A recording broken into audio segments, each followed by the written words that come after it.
روز عید قدیر افضل اعیاد نزد اهل بیت و محبین آنان است.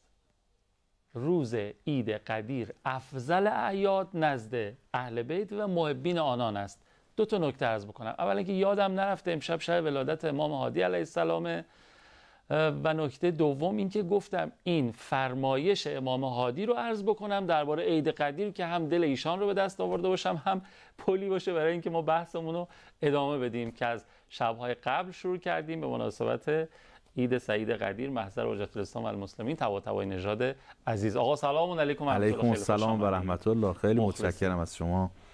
انشالله که موفق و پایدار باشید. سلام و عرض ادب دارم خدمت همه شما بینندگان عزیز و ارجمند. تبریک عرض میکنم میلاد آقا امام هادی علیه السلام رو و پیشاپیش تبریک عرض میکنم عید سعید قدیر خم رو، عیدی که همونطوری که فرمودید بزرگترین عید امت اسلام است، چون روزی است که در او دین کامل شد و نعمت به پایان رسید. و چقدر توفیق دارن اون کسانی که تو روز قدیر اطعام میدن، اون کسانی که روز قدیر روزه میگیرن. خدا انشالله به ما توفیق بده که از برکات این روز بهترین استفاده ها رو ببریم انشالله. الهی آمین انشالله. شب ولادت امام هادی علیه السلام هست. دو تا یادگاری از امام هادی باقی مونده. زیارت جامع کبیره که یک منشور امام شناسی است به نظرم، یک گنجینه ای از معارف، مجموعه ای از معارف هست، اما اون بحث امام شناسیش فوق العاده به نظرم پررنگه. دو، یک زیارت امیرالمؤمنین در روز عید قدیر یا زیارت قدیریه ایشان که نشان میده ایشون هم چقدر دل در گروه محبت امیرالمؤمنین جدشون داشتن و چه فضایلی از امیرالمؤمنین ذکر میکنن. دیدم بالای 30 آیه از قرآن کریم رو در ذکر فضایل است مولا تو این زیارتنامه‌شون هست و اینا. بنابراین آدم متوجه میشه که ایشون خیلی دوست می‌دارن ما راجع به عید قدیر و امیرالمؤمنین حرف بزنیم. آقا غیر از اینه؟ حتما همینطوره. حضرت امام هادی علیه السلام تو این زیارت قدیریه‌شون واقعا کولاک کردن. آره.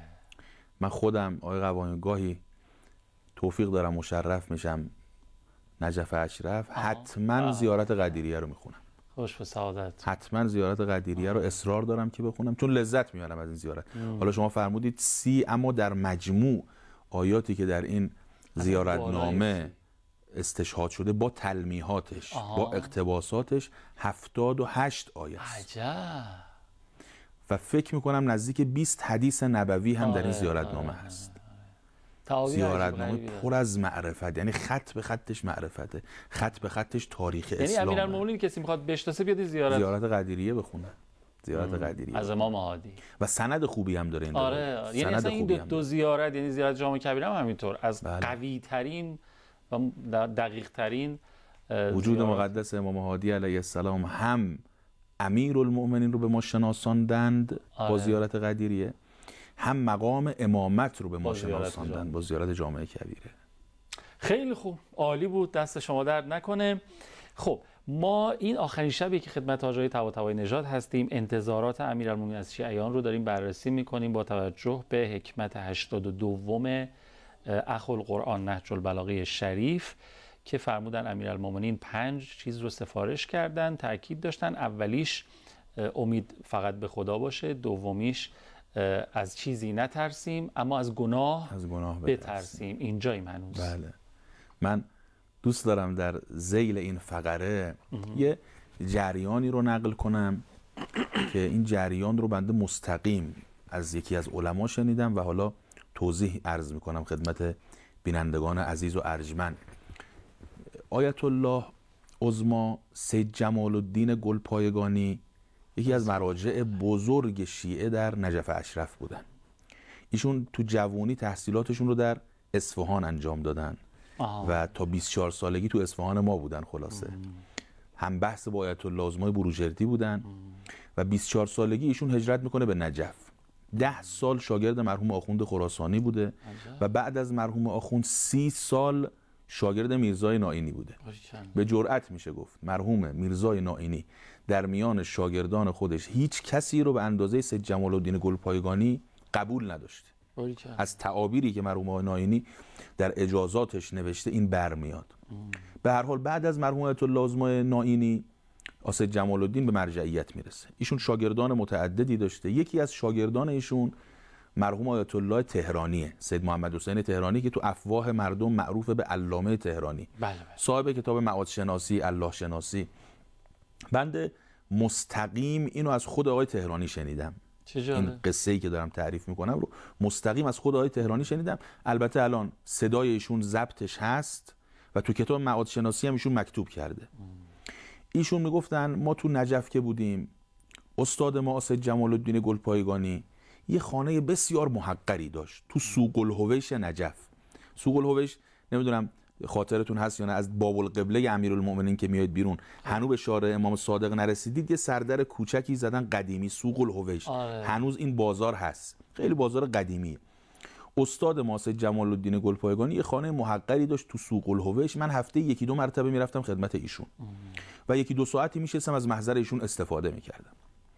یه هفته وقتی من خدمت ایشون رسیدم، آسد جمال الدین یه قصه‌ای برای من تعریف کرد. آقای تهرانی، من اون زمانی که تو اصفهان درس میخوندم 2 تا استاد اخلاق داشتم. یکی مرحوم جهانگیرخان قشقایی و یکی مرحوم آخوند کاشی که اینا هر کدوم فهلی بودن در عرفان. یه توصیه مشترک این 2 تا استاد برای من داشتن. توصیه مشترک 2 تا استاد این بود: هر هفته یه وقتی بگذار برو تخت فولاد اصفهان. تخت فولاد اصفهان نمیدونم تا حالا مشرف شدید یا نه؟ خیلی وقت پیش دیگه. آره، یکی از مزارات مقدس جهان. بله. بسیاری از علما و عرفا اونجا مدفون شدن. هفته ای یه زمانی بگذار برو تخت فولاد اصفهان، اونجا در احوال برزخ فکر کن، در احوال ارواح مؤمنین فکر کن. من طبق توصیه این 2 تا استاد 2 شب در هفته میرفتم تخت فولاد اصفهان، شبهای پنجشنبه و شبهای جمعه. مقداری فکر میکردم، مقداری عبادت میکردم، نماز شب میخوندم، نماز صبح میخوندم، برمیگشتم اصفهان، میرفتم حجره. یه شب سرد زمستونی بود، شب برفی بود، شب سختی بود، اما چون تصمیم داشتم رفتم به تخت فولاد. هوا خیلی سرد بود. رفتم تو مقبره مادرشاهی، یکی از مقابر تخت فولاد اصفهان. در زدم، متصدی درو باز کرد. وارد این مقبره شدم. این بقچه خودم رو باز کردم یه نون و خرمایی بخورم. یه وقت در مقبره رو زدن.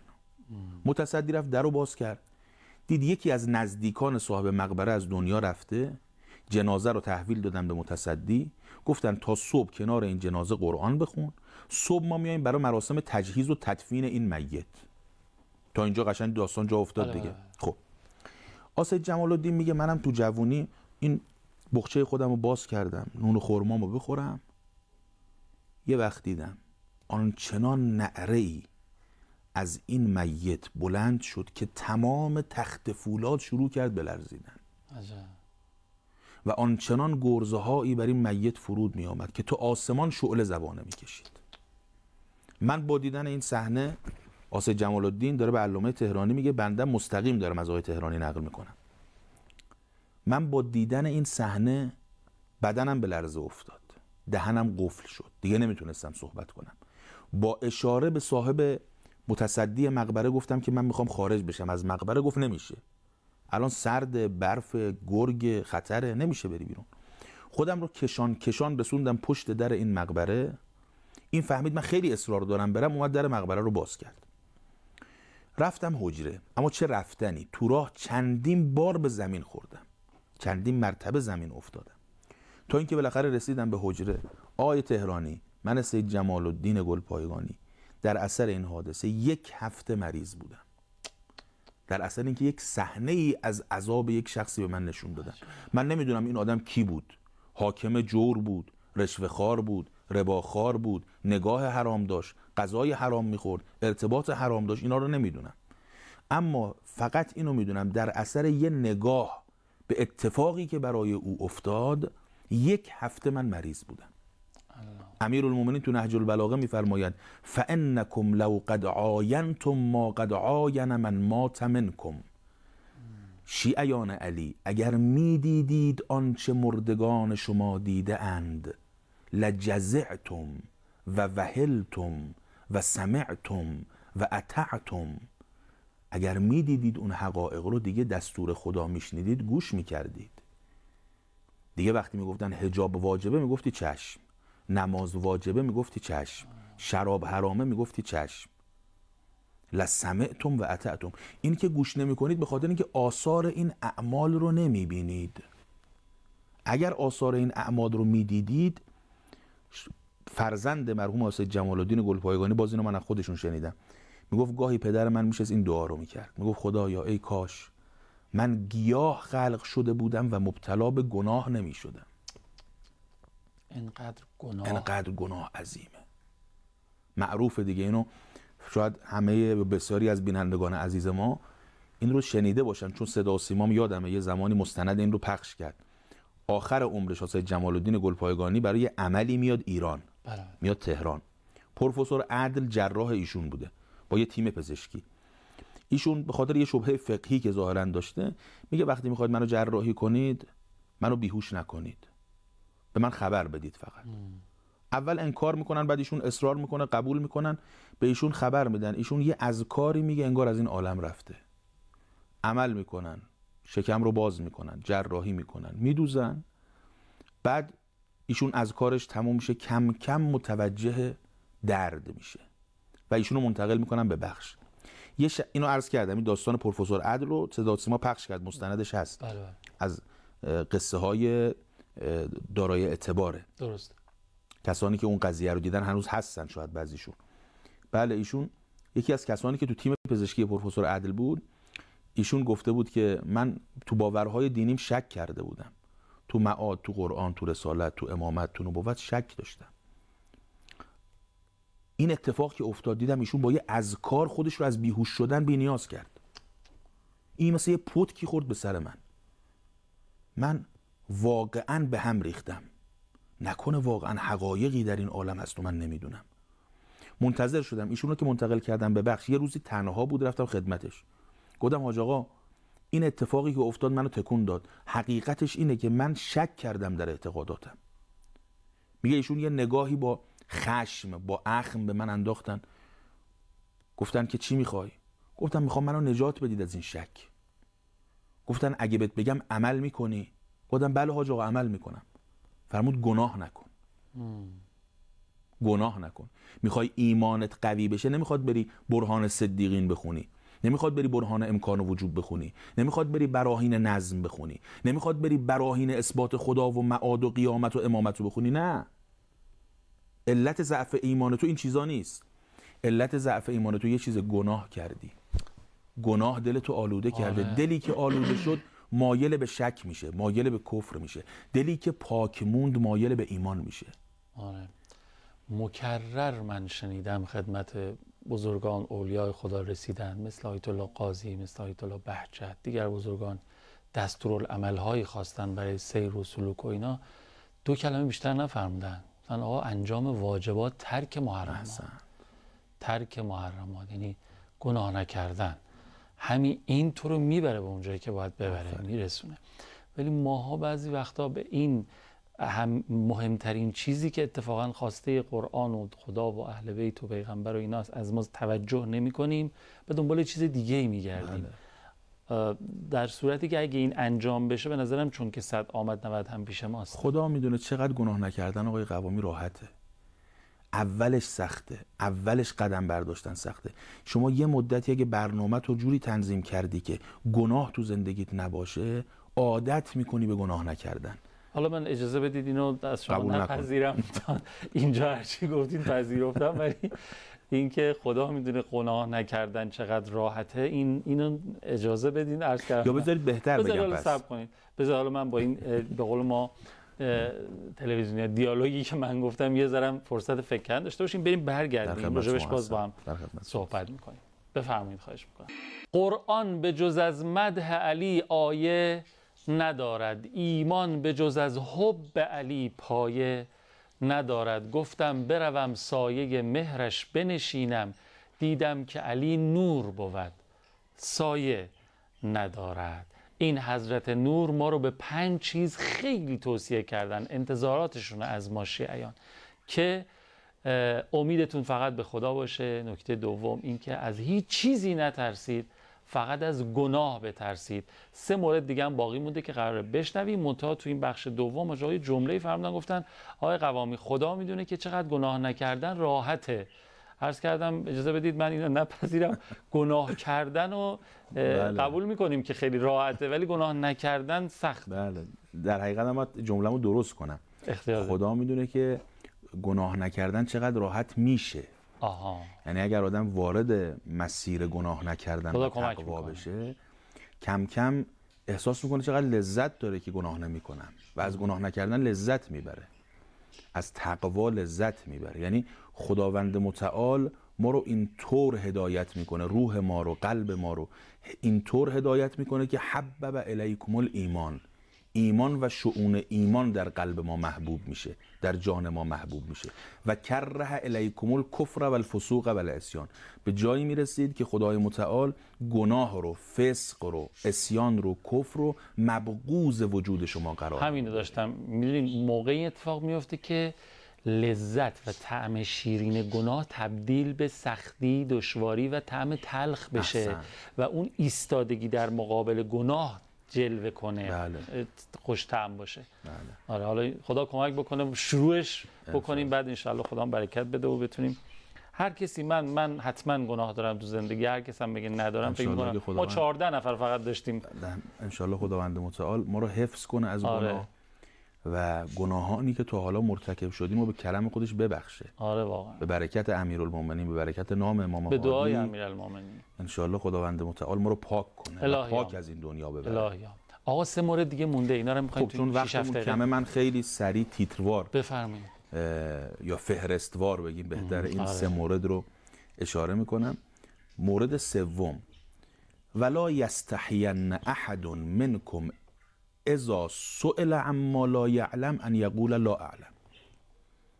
سومین ویژگی که باید همه شما شیعیان داشته باشید، اگه چیزی رو نمیدونید بگید نمیدونم. عجب. اقرار به جهل. چه جالب. اقرار به جهل داشته باشید. یعنی اینقدر مهمه که جز اون 5 چیزه که بریم با شترهای خیلی مهمه جناب آقای قوامی. اگر کسانی که نمیدانند میگفتند که ما نمیدانیم، مردم انسانهایی را که میدانند پیدا میکردن. کسایی که دستشون خالی بود اگه میگفتن دست ما خالیه، مردم کسانی که دستشون پر بود پیدا میکردن. هم گمراه نمیشدن توسط اون چیزایی که نمیدونن ولی یه چیزی میگن. اینجا تو روایت داره لو سکت الجاهل مختلف اسنان. آره به خدا. اگه آدمای جاهل ساکت میشدن 2 نفرم تو این زمین اختلاف نمیکردن. همه بدبختی بشر از اینجا نشأت گرفته که بعضیا نمیدونستن، ادعا میکردن میدونی. دستشون خالی بود، ادعا میکردن دست ما پره. و 4میش، ولا یستحین احد اذا لم یعلم الشیء ان یتعلمه. از تعلم خجالت نکشید، وارد وادی تعلم بشید، معرفت خودتون رو روز به روز افزایش بدید. یه جورایی در ادامه همون قبلی در ادامه قبلیه. بله دیگه. یعنی اگه من جهل خودم رو قبول کردم و اقرار کردم نمیدونم، حالا برم بدونم، وارد وادی تعلم میشم. اما کسی که جهل خودش رو قبول نکرد بگه من میدونم، کسی که بگه دست من پره هیچ وقت دستش پر نمیشه. اما کسی که قبول کنه دستش خالیه، دستشو پر میکنن. بر همین امیرالمومنین میگه تو وادی تعلم قدم برداری، دیرم نمیشه هیچ وقت. مرحوم جهانگیرخان قشقایی که اهل سمیروم اصفهان بود، ما حالا مثالمون همش از اصفهان میزنیم. پارتی بازی میکنینا. آره مثالا رو از اصفهانیای خودمون میزنیم. خب اصفهان حقیقتا شهر علم و فرهنگه. آره قبول دارم. و بعد نصف جهان هم که هست، اینم که میدونید. آره. همین که اصلا شهر شماست خودش کلی فضیلت داره. افتخار ما هست که همشهری با اصفهانی‌ها عزیز هستیم. بله، مرحوم جهانگیرخان قشقایی اهل سمیروم اصفهان بودن. ایشون پدرش از بزرگان ایل قشقایی بود، یعنی تو ناز و نعمت بزرگ شده بود. تا 40 سالگی اصلا تو باغ نبود. ایشون نوازنده بوده، تارزن بوده.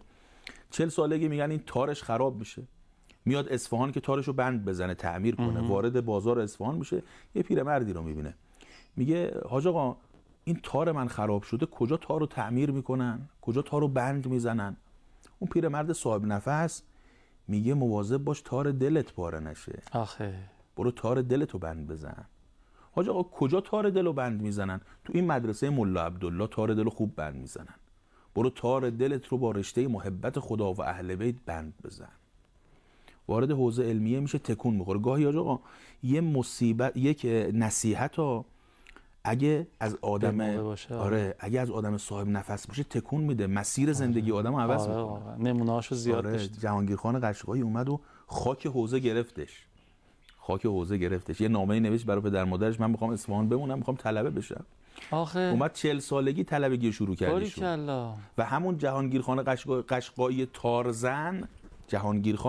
تارزن تبدیل شد به آیت الله العظمی قشقایی. استاد آیت الله عظمی بروجردی شد. تعلم. و آخرین موردی که امیرالمومنین میگن این مورد رو حتما در زندگی داشته باشید، و علیکم بالصبر فان الصبر من الایمان کالرأس من الجسد. مثل سر به بدن. صبر برای ایمان مثل سر برای بدنه. اگه سر توی بدن نباشه اون بدن نمیتونه حیات داشته باشه، یعنی هیچی نداره، مرکز فرماندهی همه چی اونجاست. اگه ایمان صبر کنارش نباشه یعنی هیچی نداره، یعنی این ایمان باقی ماندنی نیست. چقدر مهمه صبر. اگه این صبر رو از دست بدید، خدایی نکرده چقدر بودن افرادی که به خاطر کم صبری ایمانشون از دست دادن. گاهی البته مصیبت‌های دنیا خیلی سخته، با کم صبری گاهی ایمان رو از انسان میگیره. پناه بر خدا. یه بار 5 تا مورد با هم بگم من. آره داشتم. جز به خدا امید نبندید. بله. جز از گناه نترسید. بله. اگر جاهلید اقرار به جهل کنید. در مسیر تعلم خجالت نکشید و صبور باشید. انشاءالله خداوند متعال به ما توفیق بده این وصایای امیرالمومنین رو به بهترین شکلی عمل کنیم. الهی آمین. خدا خیرتون بده، اجرتون با امیرالمومنین. کام دلمون شیرین شد، این 4 شب حظ بردیم. انشاءالله که در پناه امیرالمومنین انشاءالله خدا به شما توفیق روزافزون بده. خیلی متشکرم. محبت دارین. انشاءالله بازم شما رو زیارت بکنیم. انشاءالله توفیق داشته باشید. همامیلی ندارین؟ خیلی متشکرم. مخلص شما زنده باشید. ما انشاءالله از فردا شب خدمت حاج آقای موسوی مطلق هستیم تا شام عید سعید قدیر و با ایشان هم مفصل گپ میزنیم و صحبت میکنیم. جمعی فرمایشات حاج آقا توی این 4 شب من یاد این نکته انداخت بگم و با شما خداحافظی بکنم با آرزوی بهترین ها براتون در همه اوقات، مخصوصا این چند شب پیش رو تا عید سعید قدیر. سوال کردن از امیرالمومنین چجوری شد به این مقام رسیدی؟ پاسخ دادن در خونه قلبم نشستم، هر کس و هر چیزی غیر از خدا خواست داخل بشه راهش ندادم.